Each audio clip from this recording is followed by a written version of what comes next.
So believing that you can, or surrounding yourself with people who believe you can do something. If you're running a mile at an 8-minute pace or a 13-minute pace, and you're like, I can never run 100 miles. Well, yeah, I'm not running 8-minute 200 miles. I'd like to welcome Tanya Twerdowsky. I think that's how we say it name correctly. Yeah. These podcasts, we are doing really a Zoom podcast call. First time she's willing to come and talk to me and try this out. Thanks for coming. I felt like we have done a podcast in the past. I need to find that. If not, we've been friends for a very long time, trail running, mostly trails. Just last weekend, we were running into each other, running 12 hours. And my fun memory from you is that when we were running Rockin' Chakalaka, when we were coming from behind, listening to Taylor Swift, and just past me when I was suffering, you were like, going. Before we really get into, talk about some of the things we want to talk about, Southern State 200, that's our main topic. Tell us how did you got in running, especially trail running, ultra running? Oh gosh. So I've been running now for 13, 14 years, something like that. I've been doing ultras and trail running for maybe 11 or 12 years. And I got into it moving to Birmingham. So there was a small group of runners who did trail running here, and they invited me along. And then that was even before Butts. So Birmingham Ultra Trail Society started, and it's all history from there. I started to run longer and longer, and then learned that I prefer the longer distances. Just further you went, better you got, I felt like. Yeah. Yeah. So tell us about coming to trail. We want to just put this out there for women's in trail. We have a lot of friends out in trail by themselves or with their friends. You've been running in trails for a long time. Tell us, how do you feel that first they don't even feel comfortable going outside by themselves? Going on trail sometimes is sometimes really difficult, because a lot of time you have to train the distance you're training. You cannot always find a friend to go with. Tell us about women in trail or sisters in trail. Let's talk about that a little bit. Yeah. Thankfully it's getting easier in Birmingham. So when we first started back in 2013, there was only a very small handful of us women running out on the trails. And the trail community is just so nice and so much nicer. And I feel very safe in the woods. I feel much safer doing a long run in the woods by myself than I do running even 1 mile downtown by myself, or even in a suburb by myself. This is for any runner. As long as you're kind of aware of your surroundings and aware of who's coming and going, then it's okay. But there is that perception, especially sometimes in the South, of, it might be dangerous, or you might get into trouble. Definitely. I have two daughters, and even yesterday I was teaching her, saying, "Hey, you got to be aware of your situation where you were just going to Taco Bell and just eating dinner, and then coming out of parking lot. So, just be aware. Just watch Yeah. everything. What's going on? Just Yeah. awareness. I do that myself. Especially being a runner. Not only trail runner, just being a runner. You got to be aware of the car, the dogs. Who Hmm. knows what's ahead. Road is smooth most of the time, but sometimes it can get pothole or something like that. You don't want to roll ankle, but trails is really, you got to engage. So talk about distance running. Let's kind of switch to that. You recently did Southern State, but what is the furthest distance you went before than that? You have done Pinhoti and all, correct? Yeah. So before Southern States 200, I had done 7 100 milers, and one of them actually was Endless Mile this past October. And it was a 72-hour race where you just do the looped course, 1 mile course for, well, it wasn't even a mile, it was like 0.8 or something. I did that to practice for Southern States, and I got 149 miles. So that was my Gotcha. longest. So did that prepare you to go further than 100? Going 100 is difficult. Recently, I heard somebody talking like, hey, 200 is a new 100 now. It's like, I don't believe that. But it's mental block already going beyond 50, then Mhm. going 100 and beyond 100. So talk about that. Did that kind of going that far distance help you mentally? Yes. So I did the 72-hour for a lot of training, like different training. So I practiced sleeping. I practiced when I was tired, immediately going into my car and falling asleep and then waking up and running again, which if you've ever taken a nap and you're groggy, and if you've already run 100 miles, like you're sore. So it's really hard to climb out of that comfy bed with the mattress and the blanket and run again. And then once I hit 100 miles at Endless Mile, I was like, oh gosh, okay, well, I need to mentally prepare that I'm only halfway done.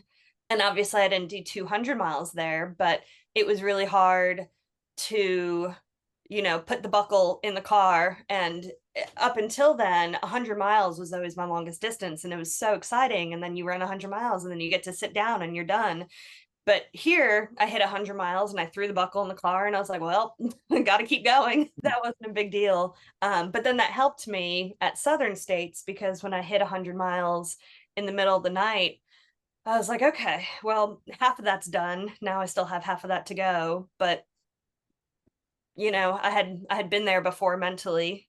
So definitely, that sounds very interesting. We are kind of, we're headed towards talking about this Southern State 200. That's really where we want to focus most of our time, because it's very new for us in this region, having 200. I think there's another 200, but for us to have 200 in a trail in a point to point, it's very new for us, especially our beloved Pinhoti Trail. So let's kind of switch to that. If we get a minute, we'll come back talk about other things. Number one thing you kind of just describe, talking about how you train, how do you mentally train for that? Is there anything you did beyond not in physical training? I'm talking about mental training. Did you do anything for 200 mile, or to be kind of get ready for that? Hey, I got to go really far this time. Yeah. So I talked to some people who had run 200s before, and I asked them questions, and everybody said that it's not distance that will get you, it's your head. And if you treat it like 100 miles, you have way more of potential for failure, because 100 miles are faster. You know that you're going to be done within 24 to 48 hours, depending on the difficulty of the course. But for 200s, you have to go into it being like, okay, this is a very long hike, because at some point you're doing more, or at least I am, more running or more hiking than running. So it's like, okay, I'm going to be out here for 4 days or 3 days or 2 days. I just need to get from point A to point B. It doesn't matter necessarily how fast I'm going. I just need to be okay with seeing the sunset and then the sunrise and then the sunset and then the sunrise. And then it's like, it's, it's a completely different mindset. So I practiced that. I practiced going out for, 8, 10, 12-hour hikes when I didn't want to. And a lot of times when we're training shorter distances, like if we want to quit, it's like, okay, we'll quit. But this one, I was like, well, no, I can't. I'm not going to quit in the middle of a 200. I don't care if I'm bored. Like, I don't care if I'm standing right next to my car. Like, I need to mentally prepare. And then also mentally preparing to be tired. Very, very tired. It definitely. And that's one other thing for me these days is just mentally being tired. Some of my hundreds I've done. The last one I could not finish leg more, and I was like mentally just tired. Just my brain just shuts down. Beyond your body shutting down, we can talk about that in a minute. But just mental toughness in a 100 mile, any distance. I think it's 5K comes too quickly. But Yeah. if you talk about half marathon, now once you get to ultra distance, the mental toughness is what you that's what I kind of want to see if you did any meditations, anything other than just going out and just running it, or trying to do things when you don't want to do it. That's kind of what I was wanting to say. Yeah, I didn't have necessarily any sayings or anything that I practiced, but like I knew that, like, I thought about everything that I had to overcome to get to the 200 miles. I thought about how lucky I am. It was a lot of just positive thinking, and that goes for any distance. I think just remembering why you're doing it, so that when you don't want to do it anymore, you still want to do it, because then you think about all the training that you put in. And for me, like all the surgeries I had and everything to get to that point. Like, it doesn't matter if I'm tired and I'm cranky in that moment and I want to go to sleep. Like, I've worked really hard to get to that point. And then I also did things like a little kid. Like I saved a lot of podcasts, I saved a lot of music and things to look forward to. So I was like, okay, when I hit 50 miles, I can listen to this song. Or if I hit 70 miles, then I can listen to this podcast I've been hoarding for, the past year, getting ready. Definitely. How much of Taylor Swift you got on those? So A lot of Taylor Swift. A I know lot. you're big in Taylor Swift. Like we said earlier, you passed me as you're playing Taylor Swift. Like I said, I had two girls that are Swifties, and she was playing some song for me yesterday, and she was, "This Is Me Trying" or that Yeah. song. Yeah. I randomly on this song she plays me and this wanted me to listen. We kind of communicate using Taylor Swift songs this day, Yeah. so definitely that's a mental side of this. Let's talk about the physical side of training for you. 200 miles is a long distance. I did ran into Bob Water at Oak Mountain. He was training, and he was like, "I'm training for 200." I was like, and then that moment I was thinking, how do you train for 200? And then people always ask me, how do you train for 100? We just bulk of running and here and there, try to just continue running, like almost like what you're talking about. Run any time of the day. Those are the things for 100 mile or so 200 miles is a little different. I think you, like you said, you got to wake up, sleep, wake up, like 4 days of running, maybe Mhm. 3 to 4 days of running. So talk about, how do you train for a 200 miler? So one of the things, because they're not a lot, like 200 is still a new distance, and it's popular out west, but it's not popular, like you mentioned earlier in the podcast. It's not popular here yet. So it's hard to find training plans. It's more like word of mouth. It's like what 100 milers were a decade or 2 decades ago, where it's more of asking people, what have you done? What works? What didn't work? And what I learned talking to people was basically mileage wise, it's like training for 100. You don't want to overstress your body. It's not double the training. It's less running and less mileage than you would expect, but it's also different. So it's slower. It's learning to run with poles or practicing running with poles. It's practicing running in the middle of the night. So like 100 miler, I did a lot of back to back to back things to increase my fatigue and practice running through that fatigue. I'll talk about that. Be Can you go a little bit on that back-to-back training Yeah. fatigue? Can you talk a little bit more? I'm very interested because that's kind of what I do, even for 100, even any training I do. These days, being in summer, such a long day, I try to go in 2 runs, 3 runs possible. Maybe it's a short, like 2 mile run, and it's really not a huge miles I'm running, but still, just talk about what is your back-to-back fatigue running looks like. So to the point of, it might be a do as I say, not as I did, but one great example was I had a hard couple weeks going into the endless mile 72 hour. So I did a lot of high mileage. I did not taper for this 72-hour run, so I was going into it somewhat fatigued. And then I did 149 miles. And then that following weekend, I did 40 miles. So I didn't even recover. I went out, and the Pinhoti 100 was the following week. So I paced a girl. I did 50K with her, and then I added on, I think it was like 8 or 10 miles. And then right after the weekend after that, I went out and I did the backcountry for practicing for Blood Rock 100. And then I did Blood Rock 100. So there was less than 4 weeks between my 150 mile or 149 miles and then the 103 miles at Blood Rock. And my body was just wrecked. Like Blood Rock, I finished, but I was exhausted and it was a bad race. And it turned out great because it gave me that practice of my body's just beyond fatigued.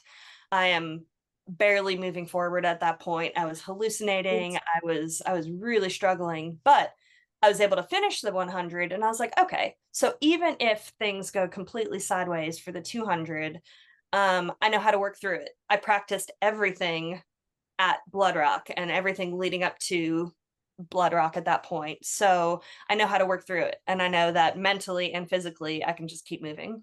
Definitely. I really have a few things before we move on to the event.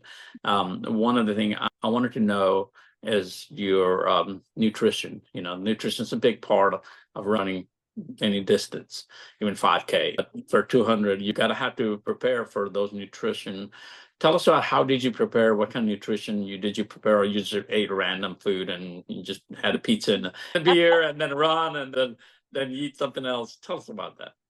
Yeah, so I am not serious about nutrition. I do not count calories. Maybe I should be more mindful of how many calories and carbs and all that I consume. I'm like what you said. I will practice running with pizza and peanut butter and jelly sandwiches, and I'm not strict at all, so that if things go sideways or if I show up to an aid station and I can't stomach, like for some reason, sometimes I can't, like I love bacon, but sometimes I just can't eat bacon anymore. So I need to practice, what else can I eat?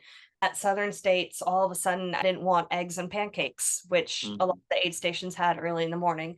So I trained my stomach to eat other things. And I'm very much into just eating more real food rather than gels. Although I do like Spring, which is controversial right now, but I ate a lot of the Spring energy gels. Never heard of them. Is a new product out there? Oh, wait, you've never heard of them? No, Like, Spring. really? Never heard of Spring. Oh gosh, Energy. that's a whole nother podcast. Okay. We may need to. You're not going to see them on shelves anymore, I don't think. Oh, really? Yeah. Okay. And we'll have to talk about that. But definitely, that's one of the biggest things for me is nutrition. Nutrition. Alex Morrow, our here local resident running, he was talking about, one of our friends here, she has kind of mastered that thing. How do you nutrition? How do you continuously eat? I need to bring her into our podcast and kind of talk about that, because that's always for me is like nutrition. Once the body shuts down, I cannot, even when we did this 12-hour run, I was eating a little bit and I could not eat, and I left the food and then came back. I was talking about, it was middle of the day, hot, just forget about those, but still nutrition wise, I came home, I could not eat anything that night. I went to sleep for several hours and I was cooled down. And I got hungry at midnight. I started eating at midnight. But most of the time when I'm running 100-mile, or once my body shuts down, I'm not eating anything for hours and hours. And then for 200, you cannot afford that, correct? No, so that's why you practice. You practice, like, even when I'm nauseous, like, okay, what else can I eat? Or can I do small bites of food? Or what I do in my soft flasks that I keep on the front of my vest, instead of doing like Tailwind or any kind of like hydration, I'll put Coke and ginger ale in. And so I know at the least I'm getting sugar, I'm getting calories, and it's settling my stomach. Wow. Yeah, definitely. So one other question I have for us before we move to Southern State, preparation as you are preparing, how do you set up how you're going to manage your crew and your support group?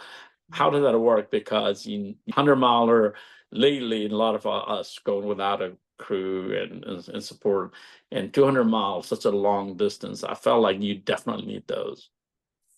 Yeah, so a lot of people there at Southern States did not come with a crew, which is amazing. And Southern States is one of those that it is completely possible to do it without a crew and to do it without pacers. The volunteers at the aid stations are fantastic, and the amount of drop bags it's perfect. But especially for my first 200, I wanted all my friends there. So I had some friends come from West Virginia. I had somebody come from North Carolina. I had a lot of people from Birmingham coming and going as their schedules allowed.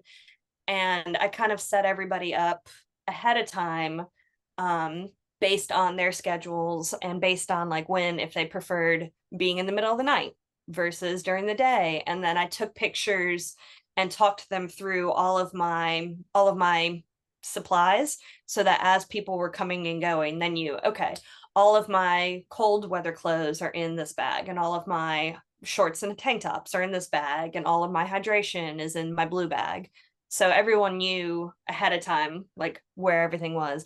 But it was super complicated. It's I think that definitely the most stressful part leading up to the race was making sure my crew and my pacers and my supplies, everything was just all in place. Definitely, it's a tricky business, even for 100 milers. So definitely, we need to, plan that for 100 mile, 200 mile, or being that, it's really difficult, I assume. So let's just kind of move into talking about the race itself. I have done Pinhoti from Flag Mountain all the way to Cave Spring. So that's 176 miles. I have not gone beyond that.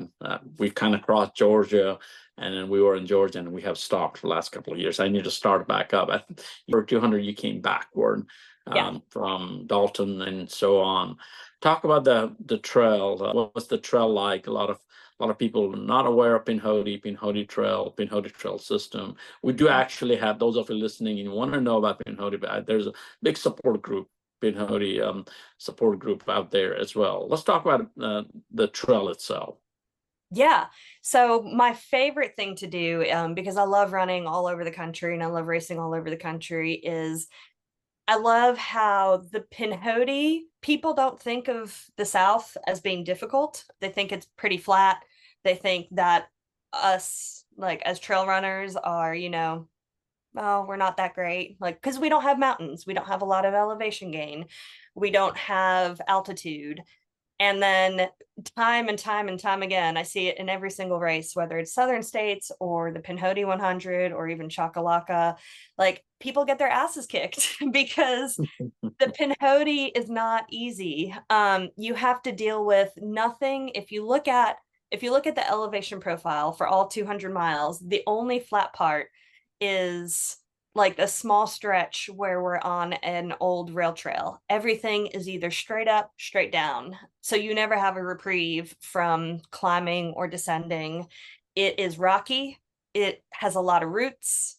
I mean, it's doable. It's a very runnable course. Obviously, we had people who put in some very fast times, but it's not easy to run. You have to be watching your feet at all times. It's beautiful, especially now with the time of year left, or with the time of year, it's you can see all the ridge lines, especially in Georgia.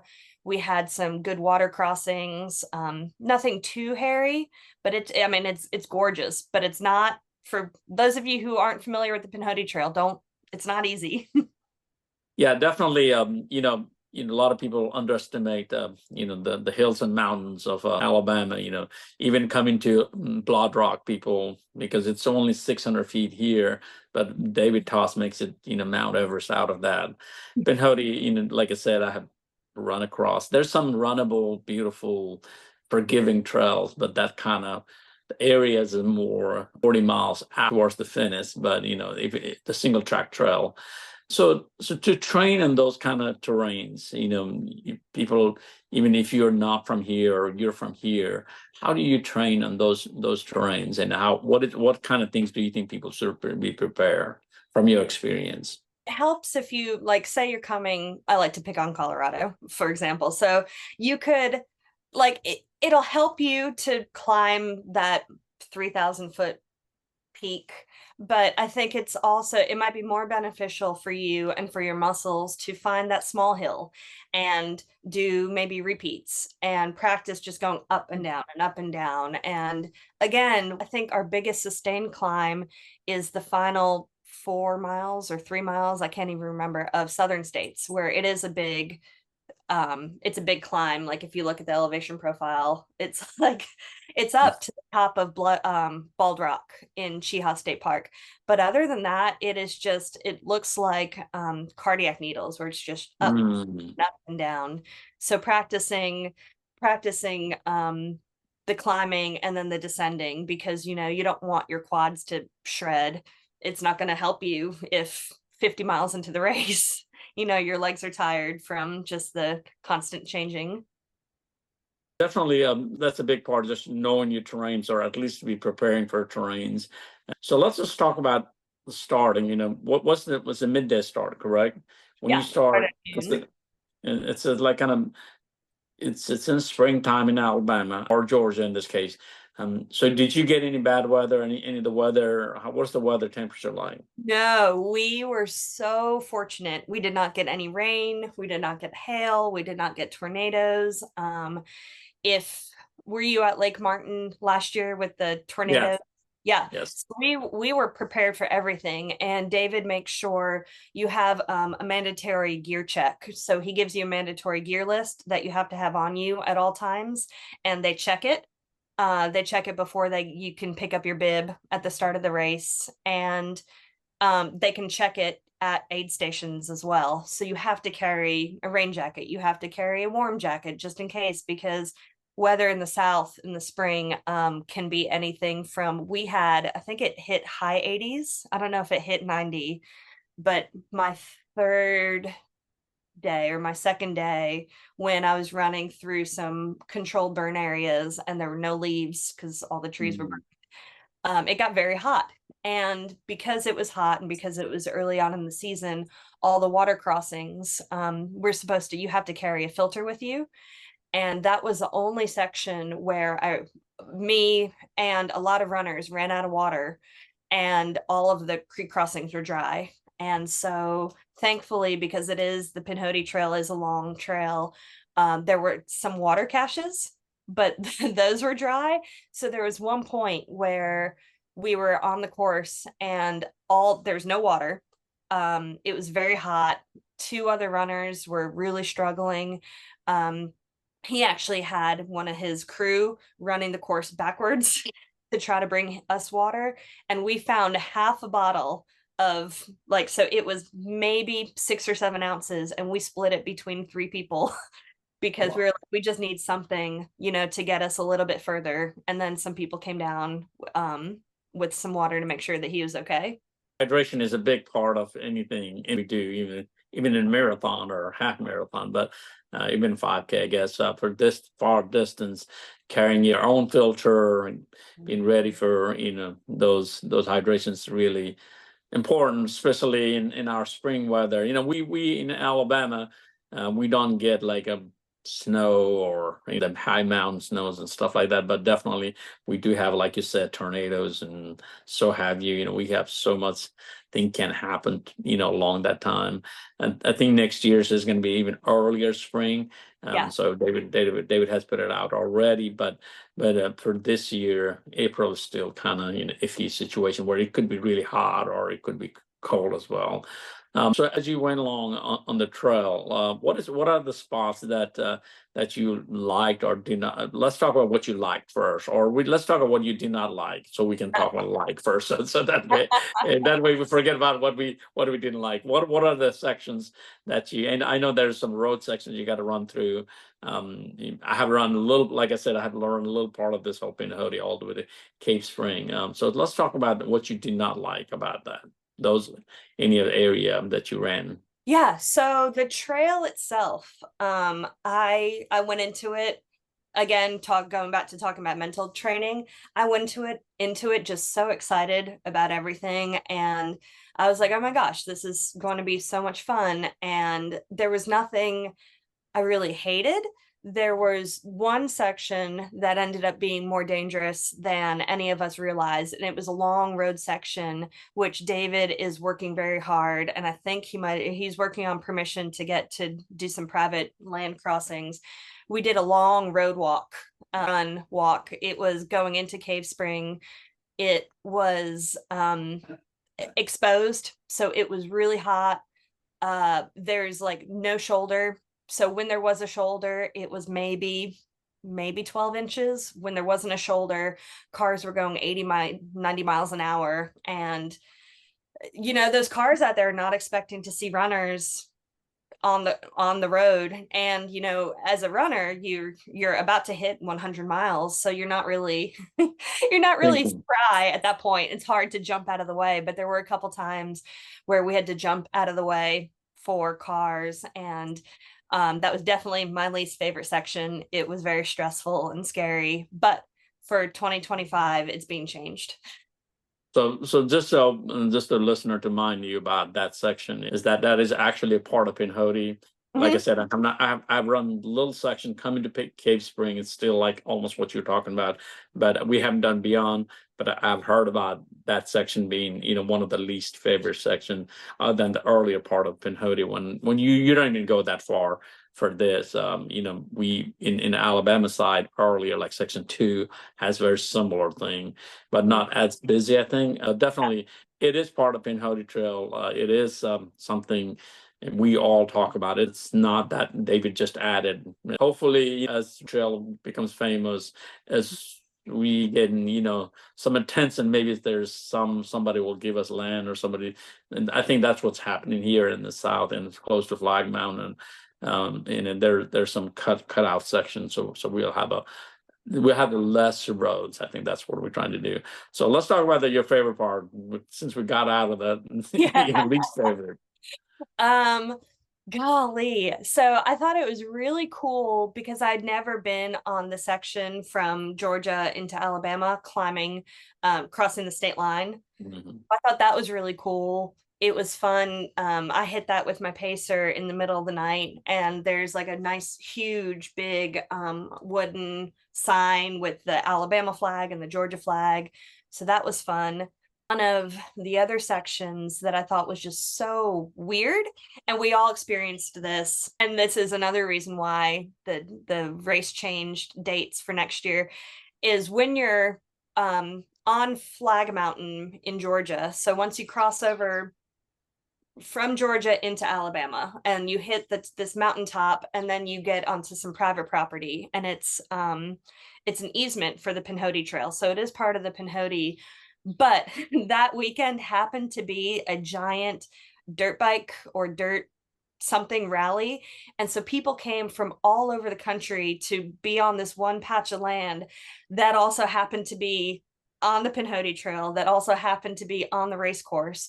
So runners were hitting it all times of day and night, and my pacer and I hit it right at sunrise. So we're on this mountaintop, and there's if you've never been there, it's Flag Mountain is just cleared. The top of the mountain is cleared.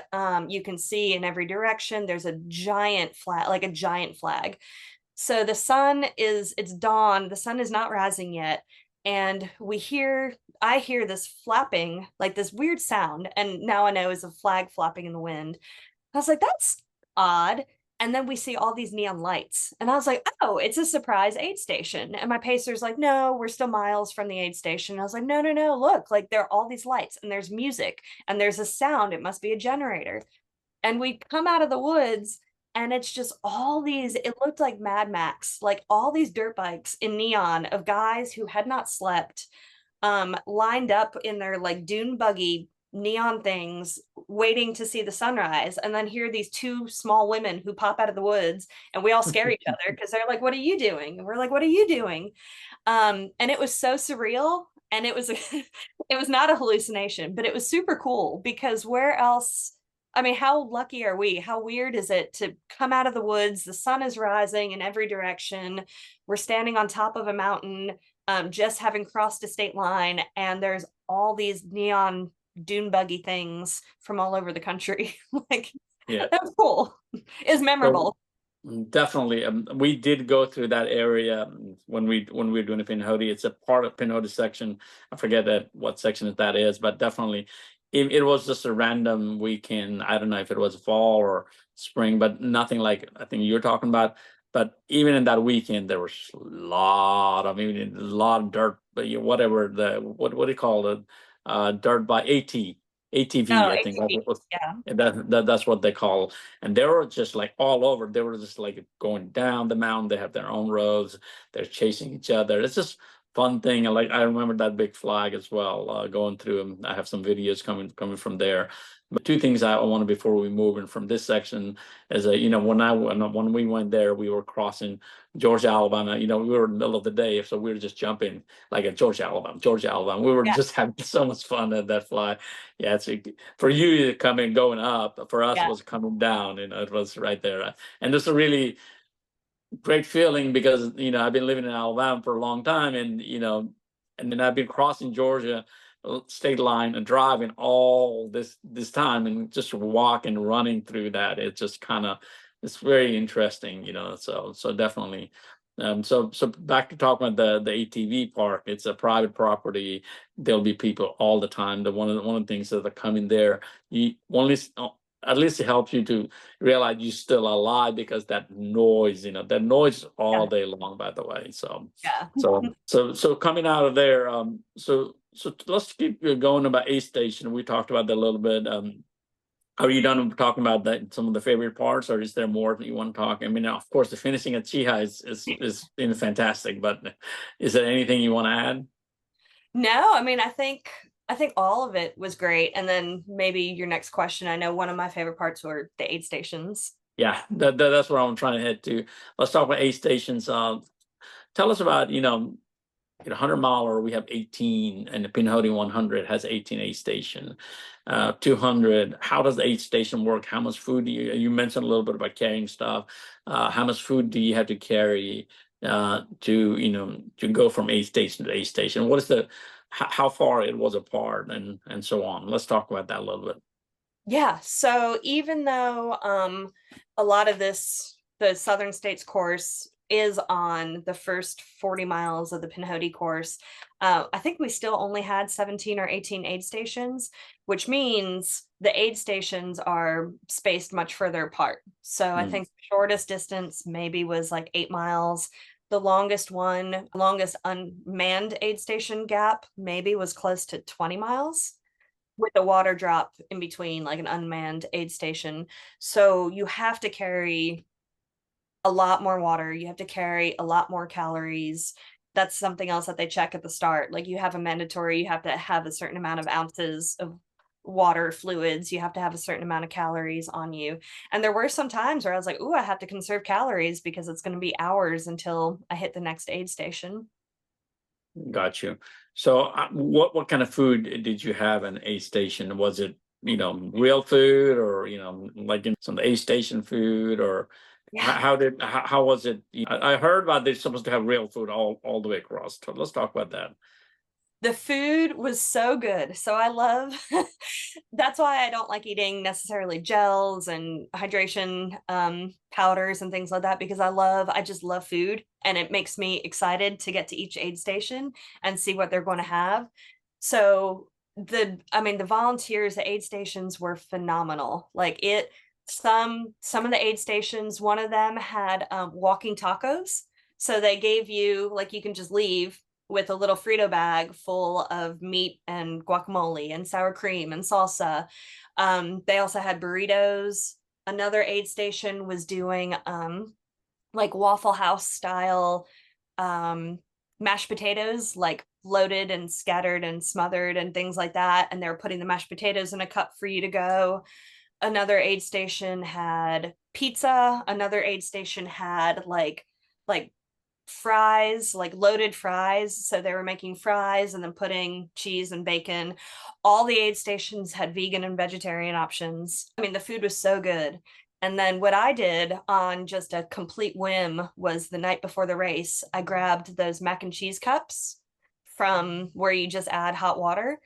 And so toward the end of the race, we were doing my crew was doing mac and cheese. So then they were adding extra cheese, they're adding milk, they're adding salt and pepper. And then so the aid stations were then giving us water. And so I ate a lot of real food. And then the final aid station had apple pie. So I was able to eat apple Mm. pie and mac and cheese before that final climb up to the finish line. So, are all the aid station accessible by your crew and pacers? How did that work? Oh. So some of the aid stations are crew accessible, some were not. So the ones that were not, you can have a drop bag at, which is great. And there were a lot of times, so I didn't see my crew until mile 40 something. Mm.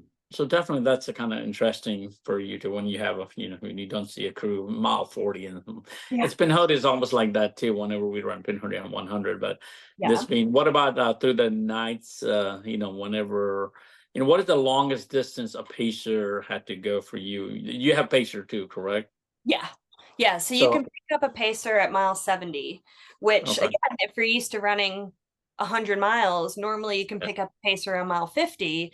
So that's an extra 20 miles. Like if you like to rely on pacers, if you like having company, especially in the middle of the night, you have to do that first night by yourself. So Gotcha. that's That's a tough one for a yeah, lot of people. yeah. Yeah. But you're not running a full out pace or full out running, Yeah. correct? But that leads to the next question. I'm kind of thinking it's like David talked about that sleeping station. I know that this 200-mile, they have a lot of sleeping station. How many sleeping stations did you have?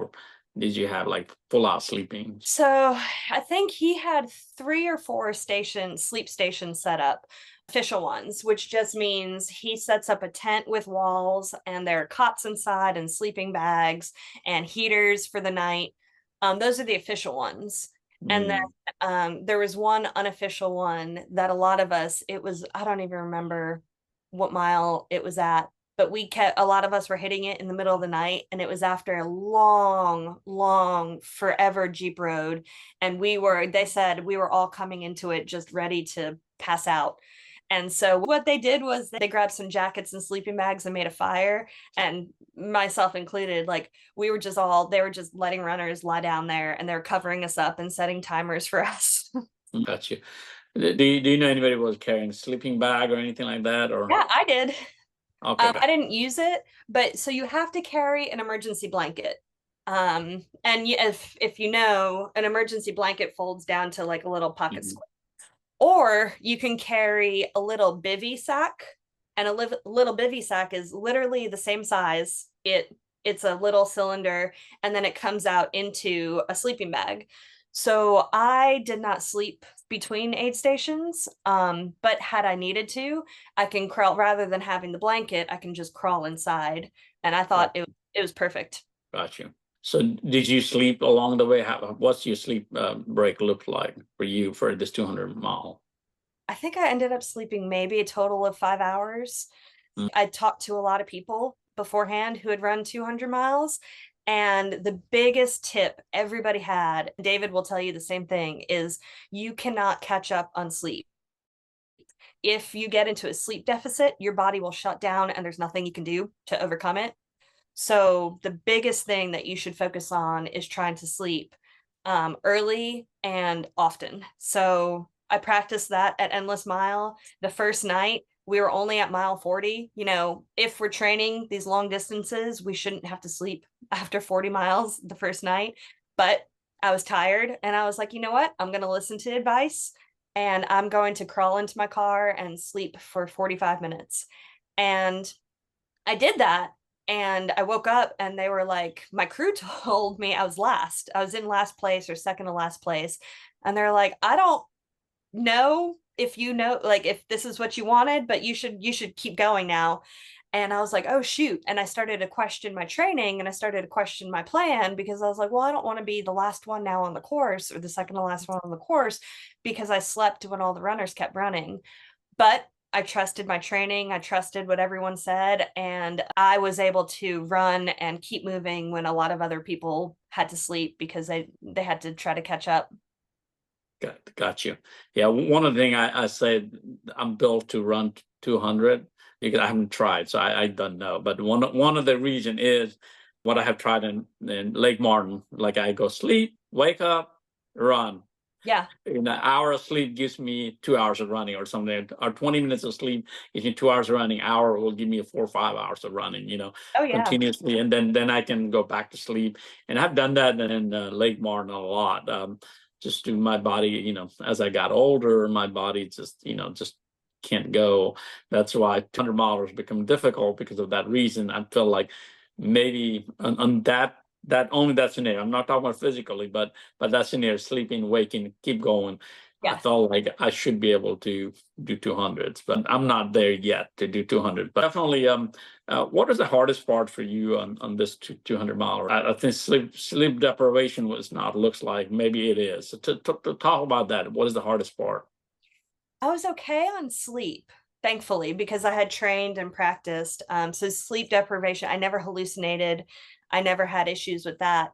The hardest part for me was a fluke. I looked at my watch at mile 12, and tripped and fell. And so when I fell, I kicked my calf, and then that caused a tendon issue. And so the hardest part for me was just a freak injury where my entire ankle swelled almost all the way up to my knee, and was just I couldn't bend or flex my ankle, and we were taping it and we were putting lidocaine on it, and it was just sharp pain that was making me like cry. But I was like, you know what? Oh, like this is my race. I don't have any races planned after this. Like this is go for broke. And if a bone's not sticking out, like I'm just gonna keep going. And fortunately, like I mean it's pretty much better. But that was something that I hadn't trained for, I hadn't accounted for. It was just a freak injury that we had to deal with the entire time. Definitely.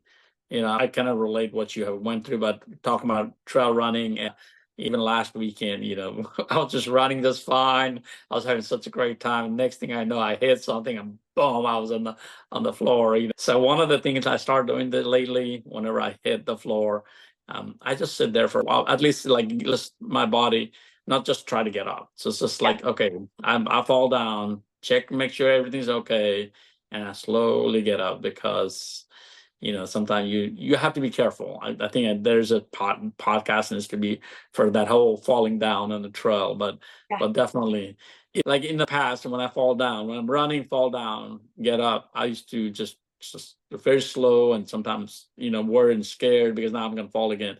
Now I'm doing such a way that way I just give myself time and said, okay, it's okay, figure out and keep going. But I think that's what you did. So definitely it's a part of trail running, falling down, but Oh yeah. especially you're talking mile 12 and then Yeah. falling down. It's just scary, but Yeah. You still have a long way to go after that. so definitely before we finish our interview, let's talk about how do you feel when this is your first 200, you're at the finish line, all the hard work, your friends there, and you see the finish line, you get that beautiful buckle. Where is your buckle, by the way? It's Oh, so it's we right want to see that on. Yeah. So those of you don't know, we actually run for a buckle. So how do you felt when you holding this buckle? Let's talk about and that. I can also show I've got my third place plate. Nice. Uh-huh. It was it was surreal, and it still is surreal. It's such a long distance. I feel like um I- it was I worked so hard for it. It took so long to realize what actually happened, and that I Mm, actually done it. And didn't had done really well. So physically, because I went slow and because it is such a long amount of time, my legs were fine. My feet healed pretty quickly. I mean, it's almost impossible not to get a lot of blisters, but that was okay. Mentally, it took me a long time to get over the sleep deprivation. Even though I said I didn't hallucinate and I felt okay during the race afterward, that's something that a lot of people don't talk about, and I think should be a completely separate podcast about what happens after. So like mentally I was really wrecked, and still I'm kind that's of recovering from that. wow. It's been several months already, so that's Yeah. pretty interesting, and we definitely talk about that. Let's before we close this interview, just talk about how are you preparing for next one. I'm assuming you're going to go back. David has moved this race a little bit earlier, same weekend as a Lake Martin. He was asking me if I want to come back next year. I already committed to another race. I'm going to Rome around Oh that time. wow. So I told him 2026. So let's Yeah. talk about how you're preparing for the next one. Yeah, so I'm not going to do southern states again just because all of my 100 milers and now 200 milers, I like to do them once and like collect over here. I have all my buckles. So I just like doing it one time, but I am going to do another 200 miler next year. And now that I know what my body can withstand, and now that I know how I can react, I can push a little bit harder, practice going a little bit faster, practice being faster in and out of aid stations. This one, I wanted to enjoy the time. I took my time. I was a complete princess. Like they were massaging me and doing my hair and giving me glitter. And I mean, all of that is great. And I still finished well beyond or before the cutoff. But, the next time around, I don't have to do that. Next time I know my body's not necessarily going to shut down, so I can run a little bit faster and be less conservative in the earlier miles. Yeah, other than that, I think I did pretty okay. That's excellent. Yeah, definitely. There's, like you said earlier in this podcast, there's a lot of 200, 250 mile, even 500 miles out west. Their trails are a little longer. Yeah. But definitely, and I guess the support system. Before we close out the interview, I'd definitely like my guests to give a words of advice. We started from women in trail, and we talked about you coming from your surgeries. We didn't touch base on that. We know you have gone through that. We had so much to want to talk about this 200, and you took yourself to 100 mile, or now 200 mile, and now you're looking even beyond. Give a words of advice to all our listener here, who's watching, listening to this podcast. Give us words of advice. What will take somebody to go from a 5K, or not even running, from couch to do whatever you're doing after 13 years, to say 10, 13 years later? So let's talk about that. I think so. Believing that you can, or surrounding yourself with people who believe you can do something. I mean, that's super corny, but it's true, where I'm like, I don't know, maybe I could do it. Let's find out. So I think that just putting that thought, planting that seed into your head, being like, can I run a 5K? And it doesn't have to look like your 5K or my 5K. Can you even walk 1 mile? Can you walk 5 miles? Okay, well, if you can walk 5 miles, then you can do a 10K. And if you slow down, then that's a huge piece of advice that I tell everybody all the time.